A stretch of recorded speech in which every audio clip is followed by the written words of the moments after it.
बच्चों, पिछली क्लास में हमने पढ़ा था ओम का नियम और उसका प्रायोगिक सत्यापन। आज के इस लेक्चर का सब्जेक्ट होगा विद्युत प्रतिरोध। विद्युत प्रतिरोध की परिभाषा, विद्युत प्रतिरोध का मात्रक, विद्युत प्रतिरोध की डिपेंडेंस, निर्भरता, ये सारी चीजें आज की इस लेक्चर में मैं तुमको समझाऊंगा। ध्यान दें। देखो, विद्युत प्रतिरोध क्या है। पिछली क्लास में भी मैंने बताया था प्रतिरोध। प्रतिरोध का मतलब विरोध। किसका विरोध? धारा के बहने का विरोध। प्रत्येक चालक स्वयं में बहने वाली धारा के मार्ग में रुकावट उत्पन्न करता है। ठीक है, प्रत्येक चालक स्वयं में बहने वाली धारा के मार्ग में रुकावट उत्पन्न करता है और उस रुकावट को हम विद्युत प्रतिरोध कहते हैं। तो देखो परिभाषा क्या बनाई है। किसी चालक का वह गुण, किसी चालक का वह गुण जिसके कारण वह स्वयं में विद्युत धारा के प्रवाह का विरोध करता है, विद्युत प्रतिरोध कहलाता है। ये जो प्रतिरोध है ना, वो चालक का गुण होता है। ठीक है, किसी चालक का वह गुण जिसके कारण वह स्वयं में विद्युत धारा के प्रवाह का विरोध करता है। चालक खुद के अंदर बहने वाली धारा का क्या करता है? विरोध करता है। और उस विरोध को हम क्या कहते हैं बेटा? विद्युत प्रतिरोध कहते हैं। ये तो हो गई इसकी परिभाषा।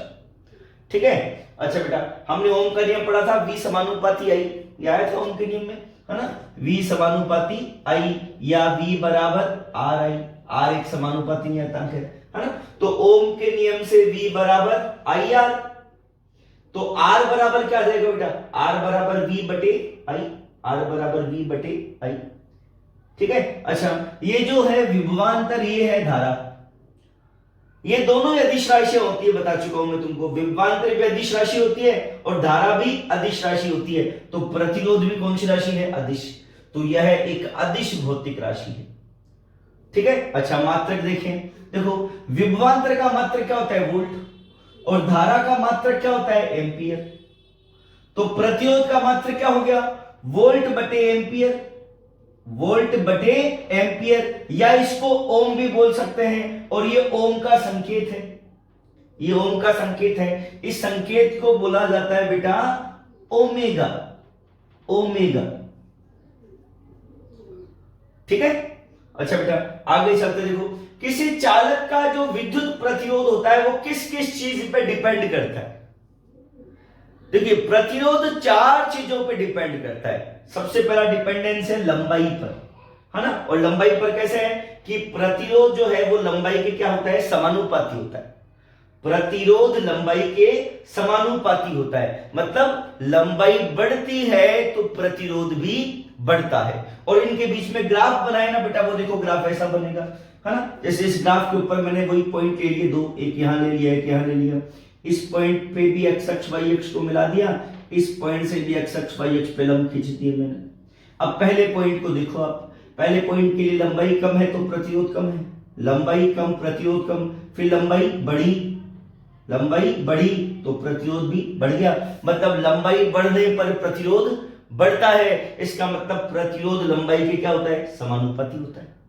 ठीक है। दूसरी डिपेंडेंस जो है वो है चालक के अनुप्रस्थ काट क्षेत्रफल पर। और जो प्रतिरोध होता है वो अनुप्रस्थ काट क्षेत्रफल के व्युत्क्रमानुपाती होता है। मतलब अनुप्रस्थ काट क्षेत्रफल बढ़ेगा ना तो प्रतिरोध घटेगा।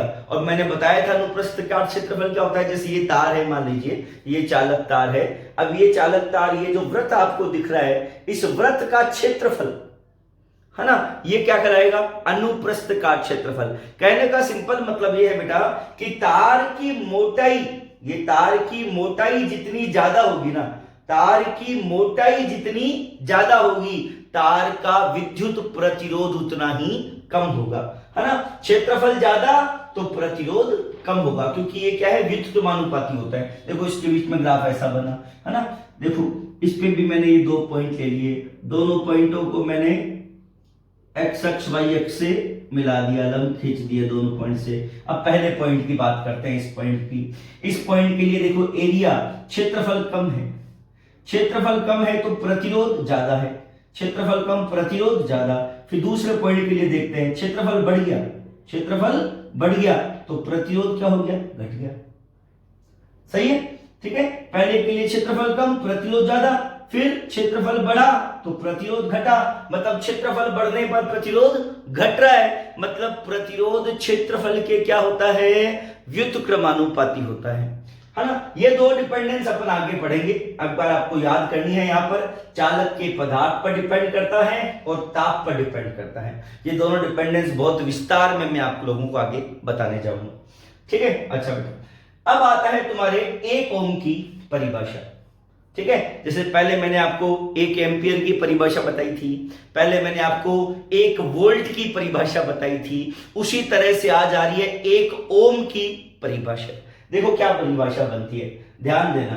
ओम किसके बराबर होता है, ओम का मतलब होता है वोल्ट बटे एम्पियर, यहां से ना, R बराबर V अपॉन I, V का मात्रक वोल्ट, धारा का मात्रक एम्पियर, तो प्रतिरोध का मात्रक क्या बन गया, वोल्ट बटे एम्पियर, या इसको ओम भी बोलते हैं। तो ओम का मतलब वोल्ट बटे एम्पियर, तो 1 ओम का मतलब क्या हुआ, 1 ओम बराबर 1 वोल्ट बटे 1 एम्पियर, ठीक है। परिभाषा क्या बनेगी, किसी चालक के सिरों के मध्य, कोई चालक है, ये कोई चालक तार है, इसके दोनों सिरों के बीच बैटरी जोड़ी और बैटरी जोड़ के क्या लगाया, वोल्टेज लगाया। कितना वोल्टेज लगाया, 1 वोल्ट, है ना। ये चालक तार था, इसके दोनों सिरों के बीच में मैंने यहां बैटरी जोड़ दी और बैटरी जोड़ के मैंने वोल्टेज लगाया। कितना वोल्टेज लगाया, 1 वोल्ट वोल्टेज लगाया, और वोल्टेज लगाया तो धारा बही, कितनी धारा बही, 1 एम्पियर धारा बही। 1 वोल्ट लगाने पर 1 एम्पियर धारा बही, इसका मतलब उस चालक का प्रतिरोध कितना है, 1 ओम। देखो ये परिभाषा यहां पर, यदि किसी चालक के सिरों के मध्य, यदि किसी चालक के सिरों के मध्य 1 वोल्ट विभवांतर आरोपित करने पर उसमें 1 एम्पियर मान की विद्युत धारा प्रवाहित होती है, तो उस चालक का विद्युत प्रतिरोध 1 ओम होता है, ठीक है। एक चालक तार लो, उसके दोनों सिरों को बैटरी से जोड़ो और बैटरी से वोल्टेज लगाओ। कितना वोल्टेज लगाओ, 1 वोल्ट वोल्टेज लगाओ, और बैटरी जुड़ेगी तो धारा बहेगी। 1 वोल्ट लगाया और 1 एम्पियर की धारा बह गई, इसका मतलब उसका विद्युत प्रतिरोध कितना है, 1 ओम है, ठीक है। नेक्स्ट लेक्चर में हम पढ़ेंगे विशिष्ट प्रतिरोध या प्रतिरोधकता।